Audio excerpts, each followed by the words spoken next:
कहानी सजदा क्यों बनी खुशबू। सुबह के करीब 7 बज रहे थे। दिल्ली की एक छोटी सी बस्ती के छोटे से सीलन भरे कमरे के अंदर 2 औरतें और 3 बच्चे बैठे हुए थे। नजराना ने अपने बचपन की सहेली सजदा के माथे पर लाल बिंदी लगा दी। क्या कर रही हो नजराना? कहते हुए सजदा ने अपने माथे से बिंदी हटा दी।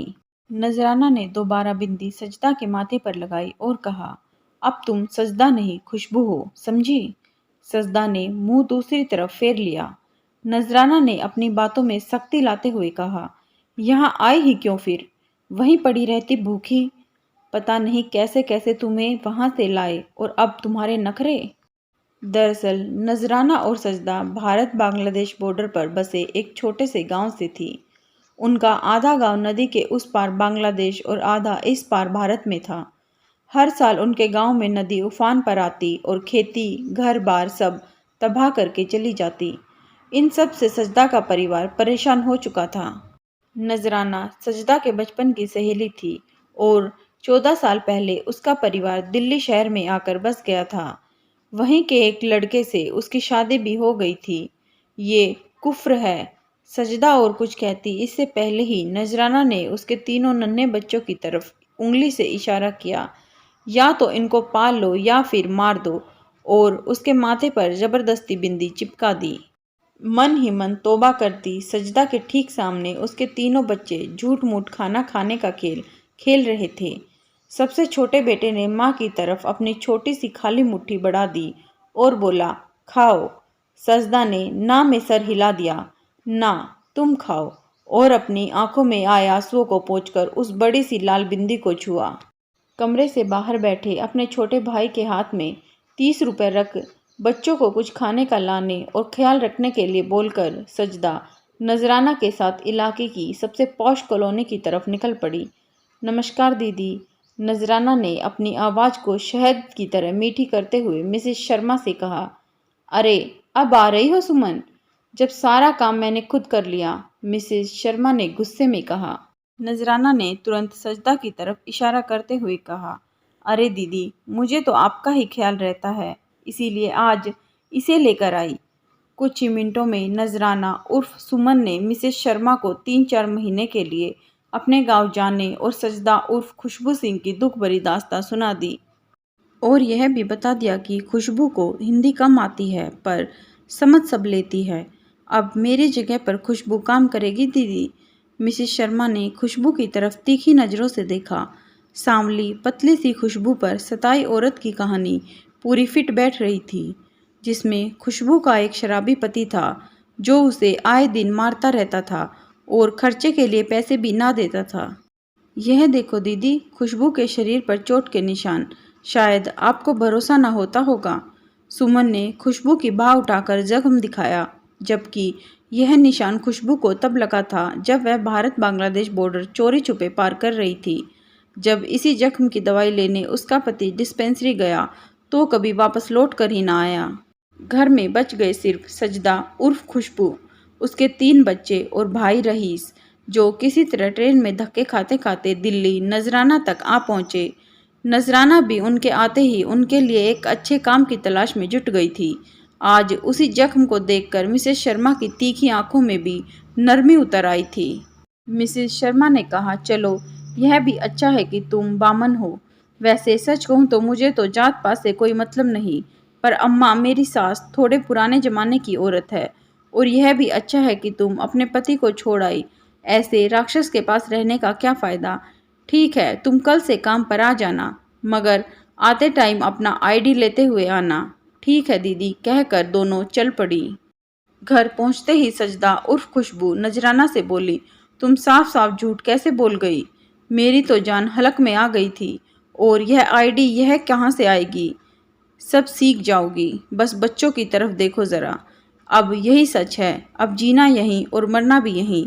नजराना उर्फ सुमन ने कहा, वैसे तो कानूनन तुम्हारा यहाँ होना ही गुनाह है, पर नजराना ने उठते हुए कहा, अब चलो जल्दी करो, बाबू से तुम्हारा आईडी बनवा लेते हैं। सजदा ने भी जल्दी से 2 घूंट पानी पिया और नजराना के साथ चल दी। सजदा ने प्रश्न किया, बाबू, ये बाबू कौन है? नजराना ने बताया, पता नहीं कब से यहाँ काम कर रहा है और किसी को बाबू का पता हो या ना हो, पर बांग्लादेशी प्रवासियों को उसका पता ठिकाना सब पता है। 1000 रुपये लेकर वह सब काम कर देता है। जो एक बार पैसे ना दे पाए वह उससे पैसे किश्तों में भी ले लेता है। बाबू ने सजदा को ऊपर से लेकर नीचे तक गौर से देखा और बोला, तुम बांग्लादेशी ना? सजदा को तो काटो खून नहीं। नजराना ने हंसते हुए कहा, हाँ बाबा, जैसे तुम। चलो इसका कोई आईडी बना दो। नाम खुशबू सिंह। पिछले 4 दिनों से इसी नाम को तो रट रही थी सजदा। सजदा ने कहा, इतना खतरनाक भी नहीं है हिंदुस्तान। सजदा का उतरा हुआ चेहरा देखकर बाबू ने टोका, अरे हिंदुस्तान नहीं, इंडिया या भारत कहते हैं इधर के लोग। दोबारा मत बोलना, नहीं तो पक्का पकड़ी जाओगी। कम बोलो बस। बाबू ने फटाफट सजदा की फ़ोटो खींची और 1 घंटे के अंदर उसका आईडी यानी आधार कार्ड तैयार कर दिया। इसको ऐसे ही दिखा देना दूर से, फिलहाल दे मत देना। बड़ी जांच पड़ताल चल रही है आजकल घुसपैठियों की और खासकर बांग्लादेशियों की। बाबू ने सजदा की तरफ देखते हुए कहा, अभी भी समय है, लौटना चाहो तो लौट जाओ, नहीं तो खुद जिम्मेदार होगी। बाकी रुकोगी तो कुछ दिन में असली भी बनवा दूंगा। घर लौटते वक्त बाबू की बातें सजदा के कानों में घूम रही थी। वापस लौट जाओ, पर उसके पास कोई चारा न बचा था। उसका पति जिंदा भी है या नहीं कुछ पता नहीं, रुपया भी कुछ पास नहीं और कोई रास्ता भी तो नहीं है उसके पास। अगले दिन सजदा ने सुबह जल्दी उठकर मुंह हाथ धो बच्चों के लिए पतली सी दाल और थोड़े से चावल बनाकर चल दी अपने नए काम पर।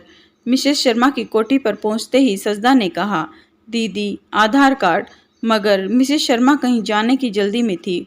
उन्होंने उस तरफ ध्यान ही नहीं दिया, बस कहा, तुम्हारे पास है ना? काफ़ी है, जब वेरिफिकेशन आएगा तब लेते आना। सुनो, बर्तन अच्छे से धोना, पोछा बिल्कुल साफ लगाना, बार बार पानी बदल कर, और हो सके तो अम्मा को थोड़ी देर टहला भी देना। सजदा ने कार्ड को वापस पॉलीथिन में रख लिया।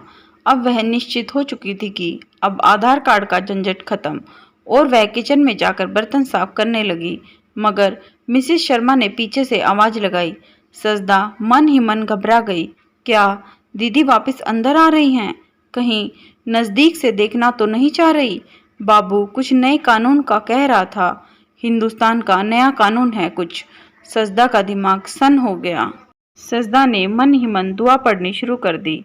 पलट कर देखा तो मिसेस शर्मा ने अपने पर्स से एक पैकेट में से एक लाल बिंदी निकाली और सजदा के माथे पर लगा दी और कहा, माना तुम्हारा पति तुम्हारे साथ मारपीट करता था, पर हो तो तुम सुहागिन ही ना। बिंदी लगाने के बाद मिसेस शर्मा ने दीवार पर लगे शीशे की तरफ सजदा का मुंह मोड़ दिया और कहा, कितनी अच्छी लगती है तुम पर लाल बिंदी। आइंदा बिना बिंदी के न निकलना घर से, समझी? और हाँ सुनो, ईमानदारी से काम करना मेरे लिए वो ज़्यादा मायने रखता है। बाकी आज से तुम परिवार का हिस्सा हो। और हाँ, कल सुबह अपने बच्चों का आधार भी लेते आना, सरकारी स्कूल में दाखिला करवा दूंगी उनका। यह कहते हुए मिसेस शर्मा ने मंदिर की तरफ रुख किया। भगवान को प्रणाम कर वह घर से बाहर निकलने लगी। झिझकते हुए सजदा ने भी वैसा ही किया। मिसेस शर्मा ने उसे कनखियों से देखा और मुस्कुराई और उसके हाथ पकड़कर बोली, एक बात कहूँ खुशबू, तुम गैर हिंदू भी होती तो मुझे कोई दिक्कत नहीं होती, सब अपने ही हैं। खुशबू सर झुकाए सुन रही थी। यहाँ ज़्यादातर काम वालियाँ हिंदू नहीं हैं, सिर्फ नाम कुछ भी सीता गीता रख लेती हैं। सब तो नहीं, पर ज़्यादातर घुसपैठियाँ हैं। तुम तो नहीं हो ना? ना हो तो अच्छा है, वरना खुद सरकार इलाज कर देगी। कहकर मिसेस शर्मा ने फिर तीखी नज़रों से उसे देखा। चलो मुझे देर हो रही है, कहते हुए अपने कंधे पर बैग को डालते हुए वह घर से बाहर निकल गई। शाम को काम से लौटते वक्त सजदा सीधे बाबू के पास गई। उसे जल्द से जल्द 2 और नए नाम से आधार कार्ड बनवाने थे। उसने अपनी ही तरह अपने बच्चों के नाम बदलकर हिंदू नाम रख लिए। मगर आज बाबू का असली चेहरा नजर आया। वह एक नंबर का घटिया इंसान निकला। एक मजबूर औरत से बड़ी कीमत वसूल कर ली उसने। उस रात घर लौटते वक्त सजदा ने मन में औरतों का शोर चल रहा था। एक तरफ सिर्फ औरत बोल रही थी, काश मैं औरत ना होती, माँ ना होती। उस दिन अपनापन दिखाने वाला बाबू कैसा घटिया इंसान निकला, छी, अल्लाह उसे दोजख में जलाएगा। और दूसरी तरफ उसके अंदर सवाल जवाब चल रहे थे क्या वाकई कोई उसे सरकार को सौंप देगा? लेकिन जब कागज बन जाएंगे तो कैसे? क्या मैंने गलत किया? क्या मुझे मेरे बच्चों को जीने का अधिकार नहीं? क्या मुझे वापस लौट जाना चाहिए था?